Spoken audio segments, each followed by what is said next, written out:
5-0, la victoire tonitruante du Paris Saint-Germain ce soir. Les images, est-ce que vous avez réussi à mettre tous les buts? On a réussi. Ouais, on a réussi. 5 buts, ça rentre évidemment en 30 secondes. Avec dès la 12e minute de jeu, le caviar de Nuno Mendes pour Ousmane Dembélé qui va s'offrir un doublé après ce magnifique festival dans la surface de réparation. À la 64e minute de jeu, on va le voir juste derrière. Encore une action parisienne, une perte de balle de la part de l'Olympique de Marseille. Le petit ballon détourné contre son camp par Facundo Medina. La petite merveille de Kvaratskhelia, bien servi par Ousmane Dembélé. Parachever le succès des Parisiens 5-0 dans ce classique. On va avoir le temps évidemment de s'intéresser à la performance de l'OM. Mais d'abord, est-ce que c'est clairement le grand pari, le spectacle offert par le PSG que vous retenez de ce classique? Je crois qu'aujourd'hui, ils ont retrouvé ce côté où tu vois, pendant 90 minutes, ils sont là, quoi. Oui. Ça, c'est leur force aussi de leur dernier. C'est-à-dire que c'est aussi ce qu'a amené Luis Enrique, ce qui manquait dans les PSG précédents. C'est-à-dire que quand ça devenait facile, il n'avait pas lâché, mais pendant 20 minutes, 30 minutes, ça jouait un peu à la baballe. Là, ça commence à prendre, ça finit. Et tu as évoqué les rentrants. Et ceux qui rentrent, t'amènent la même chose, ils t'amènent quelque chose. C'est ce qu'on enviait pas mal au Bayern. C'est ça, ouais, je me souviens, on faisait souvent la comparaison. Tu te souviens? On faisait beaucoup la comparaison les années précédentes. Le Bayern, quand ils peuvent t'en mettre 6, ils t'en mettent 6. Paris à 2-3-0, ils commencent à gérer. Et ils le payent en Coupe d'Europe quand ça devient dur.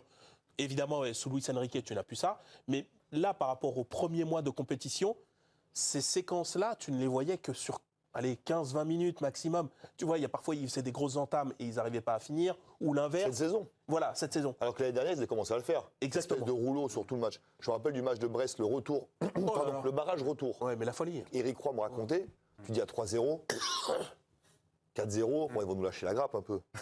Rappelez-vous, les courses contre Brest à 6-0, Denis, c'était la première minute du match, c'était incroyable. Ouais. Et ça, c'est vrai que c'est quelque chose de nouveau l'année dernière, qu'on avait perdu cette saison, mais effectivement, paramétré aussi par le physique. Pour des raisons physiques. Le physique essentiel, mais la magie d'une connexion aussi bonne entre joueurs quand même. Il y a peu d'équipes qui arrivent à atteindre ce niveau-là. Et Paris l'a retrouvé ce soir très nettement. C'est le mouvement en fait, c'est ce qu'on essaie d'expliquer.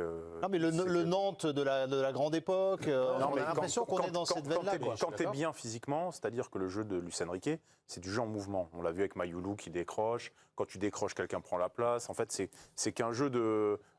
tu bouges des tiroirs, il y en a un qui s'ouvre, l'autre qui se ferme, voilà. C'est que ça. Mais ils l'ont dit, physiquement, il faut être au point. Et quand tu es bien physiquement, en fait, la facilité de jeu, elle vient beaucoup plus spontanément. C'est-à-dire que le jeu en une touche, le jeu... Ce qu'on a vu avec Doué ces derniers temps, qui était... qui faisait la touche de trop, qui faisait le... Encore Barcola ce soir, qui peut encore corriger encore sa finition, mais on voit dans la recherche de la verticalité... Oui, mais lui, c'est pas un problème d'attitude Barcola. Non, c'est un problème parfois de capacité. Sensibilité devant le but. Mais... En fait, quand tu es bien physiquement, tout roule. Parce que quand tu es dans cet état d'esprit-là et qu'en plus tu as la caisse. Quand tu es bien physiquement, tout roule. Mais à un moment, il faut du talent. Non, mais il y a des grands joueurs, évidemment. Non, mais il y a des grands joueurs. Il y a surtout une grande construction. Il y a des grands joueurs, mais il y a une grande construction. Il y a un peu de talent, là. Mais un talent d'équipe. Oui, non, mais c'est ça. Mais il y a une grande construction qui date déjà depuis un peu plus de 2 ans maintenant, et particulièrement l'an dernier.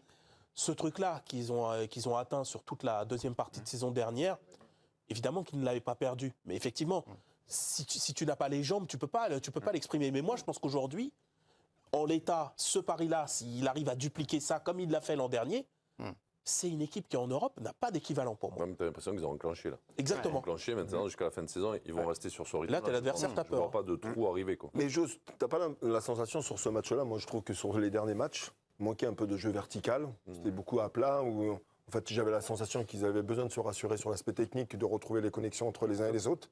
Et là, aujourd'hui, je trouve qu'il y avait du jeu vertical. Alors, le jeu vertical, c'est pas spécialement de faire des passes de 40 ou 50 mètres. La passe qui va de l'avant, la demande qui est faite de l'avant, et automatiquement, ça entraîne beaucoup de choses. Moi, c'est ce qui m'a frappé aussi ce soir. Et c'est pour ça qu'il y a eu beaucoup d'espace entre les joueurs. Il faut dire que les portes et les fenêtres étaient ouvertes pour y aller. Oui, mais bon, ils l'ont pris. Voilà. Mais est-ce que c'est pas Paris qui véranda, il passe pas. Est-ce que c'est pas Paris qui rend l'adversaire aussi à un moment faible, large, ouvert. Comme ça, je veux dire, le travail de Paris, c'est pas juste de profiter, c'est qu'il t'ouvre même. Après, quand tu passes ton temps, et on est témoins, parce qu'on a regardé au microscope, et quand tu passes ton temps sur 90 minutes à courir à côté des mecs, alors, Ludo, ça suffit pas, en fait. J'ai cru que vous alliez dire On est témoins parce qu'on a été tous les deux de grands joueurs. Et donc Non, j'ai pas osé. Je laisse le public maître de ces avis-là. On va faire un sondage. on va demander à Giovanni, depuis le Parc des Princes, à quel point ça ressemblait de nouveau à une sorte de symphonie, le jeu du Paris Saint-Germain ce soir. Visuellement, depuis les tribunes. Oui, il y avait ce côté passé Eva. Moi, je maintiens que ça rejoint ce que disait Régis à l'instant. C'est une équipe qui parfois osait pas faire la passe un peu plus longue, d'aller chercher ses 1 contre 1, d'amener l'adversaire dans un côté, dans un jeu de petites passes courtes et ensuite aller basculer à l'opposé parce que les joueurs avaient besoin de se rassurer. Voilà, on a vu une équipe qui ce soir a récité à merveille son jeu de mouvement. Les courses ont été au haut niveau, ça a été dit en plateau. Je suis totalement d'accord avec ça, mais le déclic, c'est l'efficacité en fait. Quand le Paris Saint-Germain, parce que dans le contenu, alors ils ont totalement raté le match face à Newcastle, ça on en conviendra, mais sinon le contenu, c'est une équipe qui proposait pendant 45, 50, 60 minutes des prestations de qualité, et quand Paris à 2-0 mène à la mi-temps, c'est plus du tout le même match pour les adversaires, c'est ça qui est compliqué. Et le déclic, d'ailleurs Luis Enrique en a parlé après la victoire à 1-0 à Auxerre il y a quelques temps en Ligue 1, il avait reconnu qu'après le Sporting ça avait douté psychologiquement, et quand on voit la première période d'Ousmane Dembélé et son efficacité, ça change tout en fait, parce que c'est lui le leader de cette équipe par le pressing, par l'efficacité. Il emmène aussi ses partenaires. Donc au-delà du contenu, ce soir, c'est surtout un déclic d'efficacité. L'efficacité du Paris Saint-Germain, ça aurait pu être encore pire. 5-0, 5 montants. C'est ça le truc, vous avez raison 5 de montants dire. en plus. C'est presque pas cher payé en fait. 10-0 ce soir. Oui, parce qu'il y a combien, 4 ou 5 montants 5. Je sais pas compter, 5. 3 après, 3 arrêts, Non, mais tu as des vraies situations aussi. En plus des 4 poteaux. Et 5 déjà, c'est le plus gros écart. C'est une défaite historique pour l'OM sur un classique. Jamais l'OM ne s'était incliné par 5 buts d'écart dans un classique. D'ailleurs, on surveille ce qui va se passer. La zone mixte également avec les joueurs qui vont arriver dans quelques instants. La voici.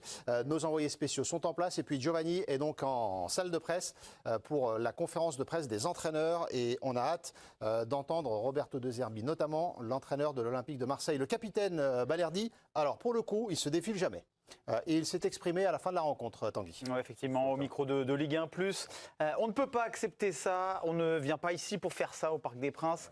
La première période, on passe à côté et ça se voit contre une équipe comme ça. On le paye. On le rappelle, victoire 5-0 du PSG ce soir face à Marseille. Pourquoi vous rigolez, Ludo? Vous dites il se défile jamais, mais il se défile sur le terrain en fait. C'est ça le problème. Oui, mais au moins il répond. En conf de presse, il se défile jamais, ça c'est Non, sûr. mais c'est vrai. Mais sur le terrain, il se défile beaucoup. Et ce soir, Alors, il est sur le on va y 4, venir, mais allez, est-ce que... 4,5 Je sais pas trop ce qu'il peut dire d'autre. ce soir. Parce, tu dis j'ai rien à dire. Oui, mais non, s'il voilà. vient, c'est qu'il va dire quelque chose. Qu'est-ce qu'il peut dire d'autre C'est un que ça? discours convenu d'après une gifle, les gars, et on va pas passer 2 heures là-dessus. Non, mais C'est un discours convenu d'un capitaine après une gifle. C'est ça, Point. mais le Voilà. capitaine, il vient, Oui, il répond. oui, oui, Alors sur le terrain, apprend rien c'est là-dessus. autre chose. Oui, bien sûr. Mais Moi, je vous dis ce que je dis. À l'image de mon match ce soir, on n'a pas été à la hauteur.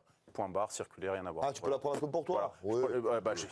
Quand tu es sur 4 buts et demi, Oui. tu peux à un moment donné dire que toi, tu te mets, comme tu es capitaine, Mais ça, c'est pas, tu mais ça, c'est prends pas un convenu. peu de responsabilité. C'est pas convenu, ça. C'est rare les joueurs qui disent elle est pour moi, celle-là. ça se trouve, il l'a dit d'ailleurs. Mais si, parce c'est rare. qu'il a peut-être dit autre chose. C'est pas d'ailleurs, convenu de dire c'est Balerdi. pour moi quand on Et prend alors, 5. vous direz dans quelques instants si vous mettez tout sur Balerdi, le pauvre, ou si vous en distribuez un petit peu quand même du côté de l'OM. Tort partagé quand même. Il y a un... Non, Jo. Au pif. Ah non, mais. On va sur l'OM. Medina, il fait pas un gros match non comme plus. ça. Comment Medina fait pas un gros match Non, non mais plus. quand c'est un naufrage comme Voilà. ça, c'est pas que les mecs de derrière. Mais c'est vrai que Balerdi, malheureusement, sur les. Alors que toi, tu dis 4,5, je pense qu'il y en a 3, il est responsable. Parce que Ça fait beaucoup, responsable, quoi. Il veut dégager, il rate les ballons, ça tape sur les Parisiens. Et puis le premier, pour moi, il coulisse pas assez vite. Mais bon, après, je trouve que c'est pas. Forcément, derrière, ça n'a pas marché, mais c'est aussi les mecs, ils n'ont pas trop été aidés par les autres, quoi. On parlait à la mi-temps, je crois que c'était les milieux. Et bon, alors après, ils sont que 2 à chaque fois, ils sont en infériorité. Donc ils courent dans le vide, ils sont ni vers proches de leur défense, ni proches de leurs attaquants.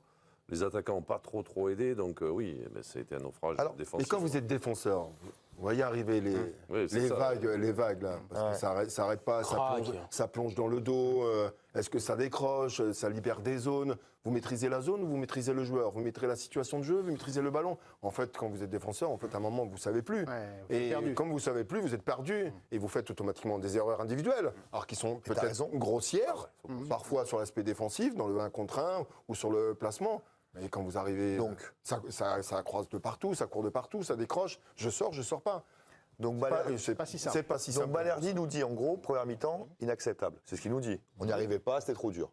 On est d'accord qu'à la mi-temps, par rapport à ce que, en plus toi, coach, T'aurais tu pu nous corriger. dis, non mais il corrige pas ce qu'on, enfin il Ah, corrige il aurait le pu. seul truc qui sert à rien, c'est mettre Pacho à la place du petit. Petit Nwaneri. Oui. Là, vous allez sur 2 Herbie. Donc, Non mais juste parce que après il fait à la 15e, enfin au bout de 15 minutes, mais tu perds une session de remplacement en plus. Fais ça à la mi-temps à la limite.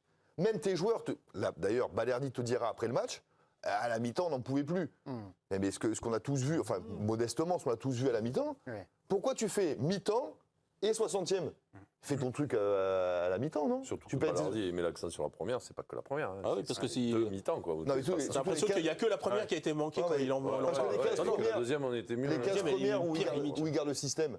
Les 15 premières, enfin pardon, 45e, 60e.